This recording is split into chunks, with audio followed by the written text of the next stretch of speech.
कितने रहे हो चलिए जानते हैं। सबसे पहले अगर आप 29 फरवरी के दिन पैदा हुए थे, जो 4 साल में एक बार आता है, तो आप दुनिया के 0% में शामिल हो।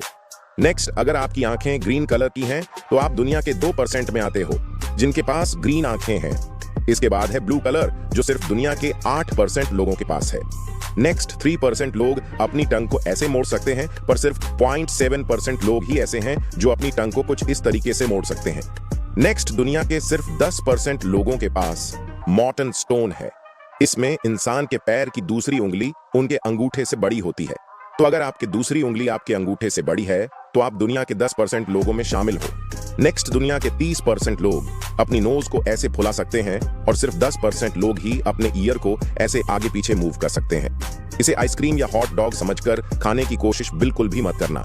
दरअसल इन्हें कैटल फ्रूट कहते हैं, जो दिखने में बिल्कुल एक हॉट डॉग की तरह लगते हैं। असल में इस फ्रूट के अंदर बहुत सारे छोटे छोटे बाल होते हैं, और इस बात का ध्यान न रखते हुए अगर आपने इस फ्रूट को खा लिया तो वह बाल आपके गले में अटक सकता है, जिससे आपको बहुत प्रॉब्लम हो सकती है। आपने भी गूगल पर यह आयमन रोबोट वाला कैप्चर जरूर किया होगा, जिसमें वह आपको कभी कार ढूंढने बोलता है तो कभी बस। अब कई लोगों को लगता है कि यह सिर्फ सिक्योरिटी टेस्ट है, जो कि यह बताता है कि सामने वाला यूजर इंसान है या फिर रोबोट। आपको भी यही लगता होगा।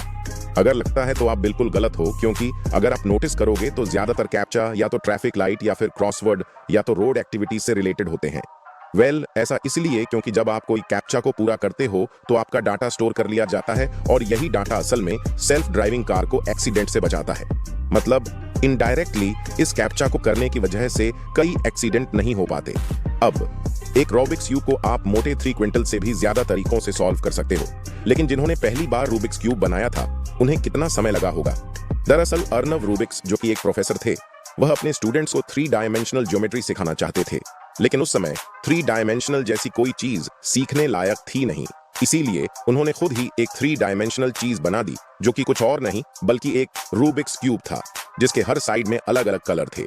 उन्होंने यह क्यूब अपने स्टूडेंट्स को स्क्रैबल करके दिया और कहा कि इसे सॉल्व करके बताओ, लेकिन इसे सॉल्व करने का तरीका तो वह खुद ही नहीं जानते थे। इसीलिए वह क्लास से जब घर आते तो उसकी उनको बस घूरते ही रहते और उसे समझने की कोशिश करते। आखिरकार 3 महीने उसे अच्छी तरह एनालाइज और समझने के बाद उन्हें पता चल ही गया कि इसे सॉल्व कैसे करते हैं, और उन्होंने इसे सॉल्व करने का एल्गोरिदम भी लिखा। 2 सालों में ही लाखों से करोड़ों क्यूब बिक गए, और आज के समय हर तरह के क्यूब पाए जाते हैं, जिसे लोग कम से